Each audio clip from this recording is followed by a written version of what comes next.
What's up, guys? Thomas Davis here, America's Canine Educator. The next case you're going to see is a young pit bull named Buster. Buster came to me a couple days ago. His foster mom, Sarah, has basically taken Buster off a euthanasia list in New York City within a couple hours of him being euthanized. She brought him up to upstate New York and worked with a couple different trainers, and they did some work with him, and they suggested euthanizing him after they've worked with him. So Sarah came to me with Buster, and it's definitely going to be an interesting case. He is a very unpredictable, prey-driven, lunging, big pit bull. So all of those things are definitely some red flags for most humans, and myself including. So this next series is going to be a rocky series. It's going to be definitely a challenge for everyone involved. I have gotten multiple euthanasia dogs and have been able to turn them around, and I haven't been stumped yet. Knock on something. Wood, I don't know. But it's definitely going to be a hard case. It's not going to be easy. So a lot of people don't like getting lunged at, don't like having an unpredictable animal around them, no matter what it is. Doesn't matter if it's a bird or a dog, but we do have a very large pit bull that's unpredictably growling and lunging at people, and it's a problem for everyone involved. So I'm kind of Sarah's last hope, and I'm definitely Buster's last hope, and I'd really like to be able to turn him around. I've been working with his shelter to figure out a game plan. I've been working with a couple other great trainers that I work with across the country, and we've put together a plan for him, and this next series is going to be a big challenge, and I hope you guys follow along in Buster's progress. And I think we can help these guys out, and it's definitely going to be an uphill battle, but we're going to try our best to be able to rehab Buster back to normalcy and having him under control. Right now, Buster cannot be around other dogs. Buster is highly stimulated by other things. He lunges out of nowhere. He's very unpredictable. You'll be sitting there, and then all of a sudden he'll lunge at you to your chest, and it's pretty scary. So it's something I've worked with before, but it hasn't been a case thrown on my desk, if you will. So we're going to go head on and really appropriately go after the things that we need to. Traditionally, there will be things that you can't do with this dog that you would want to do, which is why a lot of other people will come into problems and conflicts with this dog, because you have to go on the outskirts and you have to work in. This is Buster. Sit. He won't sit for me. This is Buster. He came from the Brooklyn ACC, Animal Care and Control, which is basically the dog catcher of New York City. He was slated to be euthanized at like 8 o'clock in the morning, and I pulled him at like 2 o'clock in the morning with a rescue out of New York City. They shipped him up to Albany, where I picked him up, and he was pretty good for 5 days to maybe 7 days. And then he started jumping on me, like really jumping on me, biting my arms. And I contacted the rescue. I thought this wasn't really a big deal. I would tell him no, be stern with him. And I contacted the rescue, and they said, well, we'll get him neutered, and that should fix it. He had kennel cough, so he couldn't be neutered before he left the shelter. And we had him neutered, and things just kept escalating. Eventually, a few people from the rescue we were working with went to a different rescue that is out of Vermont. And these people were a little more open to having him trained. So they sent us to another trainer who worked with him for a few weeks and recommended euthanizing him. And here we are. Well, he is obviously, he doesn't listen to me that well. He growls at people. He growls at me. He growls at my father. He started off being very dog friendly. He met every other dog with play vows, and now as soon as he sees another dog, he's growling, he's lunging. I think if he were actually able to get one, he would kill another animal. He has a very high prey drive, so people, animals, anything that's moving quickly, he just wants to get. Let me see. Very dominant. He wants to be in charge of everything. If I tell him to do something and he doesn't want to, I'm met with growling. Sometimes he kind of chases me off. I am hoping that we can curb that now so that he doesn't actually ever turn into attacking me. What's it called? I have to use the e-collar to make him listen to me when he is on a leash. And sometimes he's good, and he'll listen to me, and he'll walk, and he'll heel, and he'll sit when I tell him, he'll stay when I tell him. And other times, like when he sees a dog or he sees a person who he finds interesting, he does not care what I tell him. He does whatever he wants. I would like for him to be a well-adjusted dog. I would like for him to be able to spend time with me, to go on walks, to be around other people, and not have fear that he's going to bite somebody or he's going to suddenly decide he values an inanimate object more than the people he's around and will bite somebody. And if he doesn't, I'm afraid that the rescue will have no choice but to euthanize him because he would be such a liability.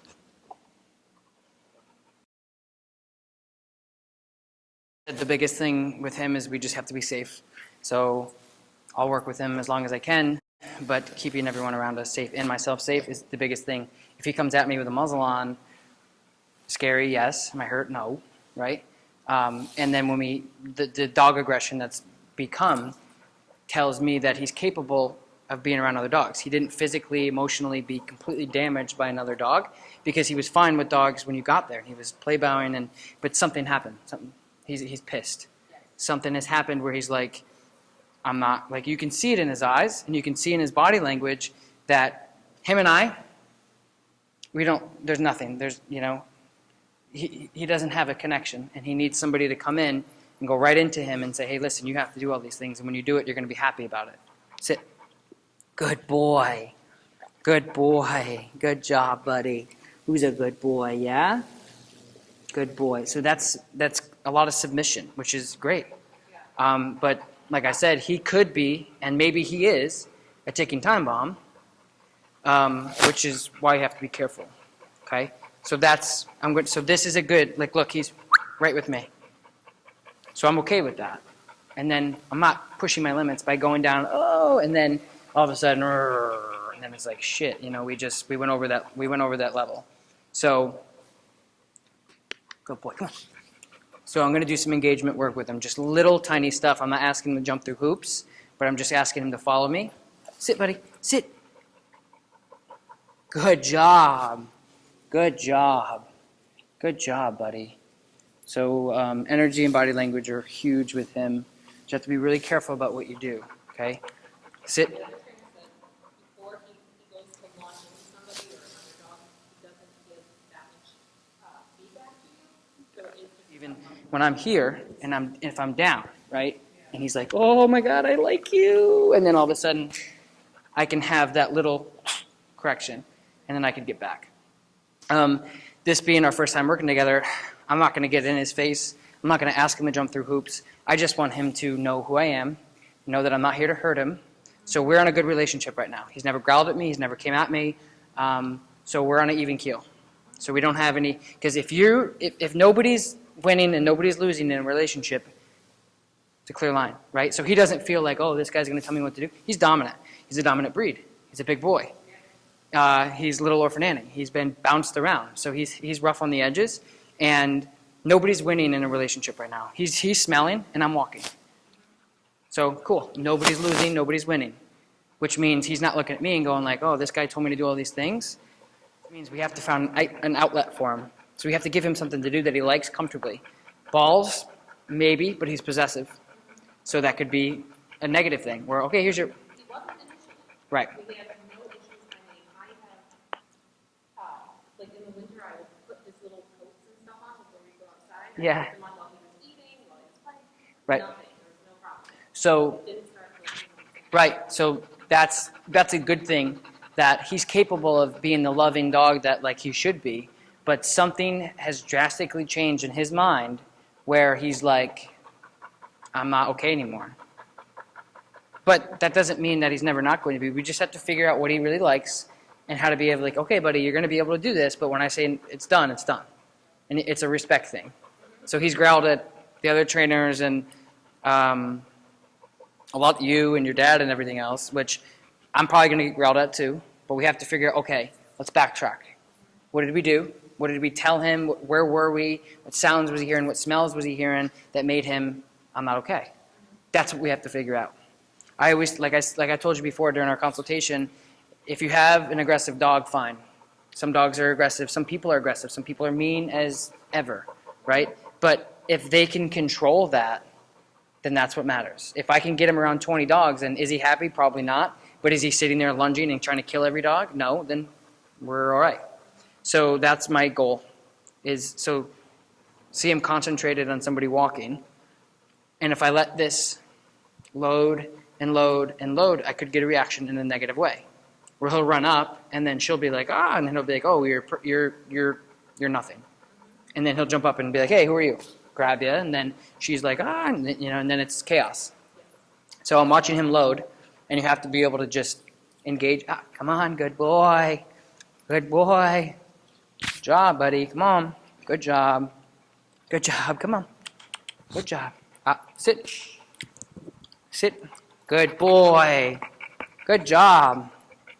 Good job. Good job, buddy. He's a good boy. Oh, would you like his scratches?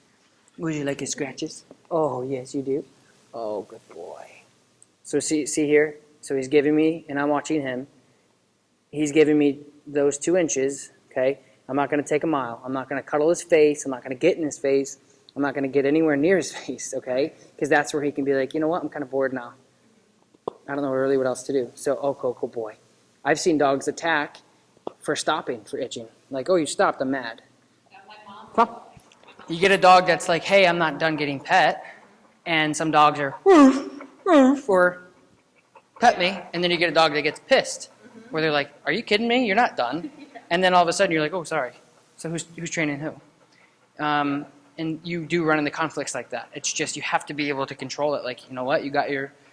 That's what I'm saying. Like, I gave him 20 seconds, 30 seconds, done. If I sat there for 2 minutes, it's like, okay. Because we're working with a dog that's explosive. And he's not an explosive Yorkie. He's an explosive, big pit bull that could do damage quickly if we don't watch what we're doing. So we just have, like I said, we have to be very safe and we have to take things slow. But I think that we can start to figure out some things. Yeah, when I describe him to people and they hear his behaviors, I'm like, but he's not, I mean, he's like this. Yeah. Right. So we have to figure out why he's exploding and how to control it. That's the biggest thing. If we figure out why, but he still does it 100 times, we can't do anything. We have to figure out how to control it safely. Yeah. And if we can. You know what I mean? I've never had a dog that I haven't been able to control, but he could be the first. Yeah, let's hope not. But it's going to take time. It's going to take a ton of patience. But I think that we're going to be okay because I can tell that he's obedient. He wants to work. He's just missing something mentally. Like he'll just snap, and it's like, whoa. Yeah. So we have to fill that hole because from what you told me, he was fine when you got him. Yeah, he did have I mean, the stuff with the jumping on me and the biting and mouthing really was. Yep. It was. That started very quickly. Sit, buddy. Sit. Sit, Buster. Good job. Yeah. Good job. Good job. Yep. Yep. Good job. Good job, buddy. Good boy. Who's a good boy, huh, mister? Oh, I know. Oh, I know it. Good job. Good job, buddy. Oh, who are you? Who are you, buddy? Who are you? Who are you? Shh. So see how he starts getting like, all right, let's wrestle. It's like, nope, not my cup of tea with you right now. So he started getting closer to me, and he started saying, okay, let's get a little bit more hands-on. Yeah. Hey, sit. I've always heard that people, when they play, it's just a breed or... Oh, they're very in your face, rolling on you, jumping on you, licking you, insanely. And he might have just done that to me, but I'm not going to take that chance. So, good job, buddy. Good job. I'm watching his face. I'm watching his face to see when dogs get that. It's when they're quiet you got to worry about.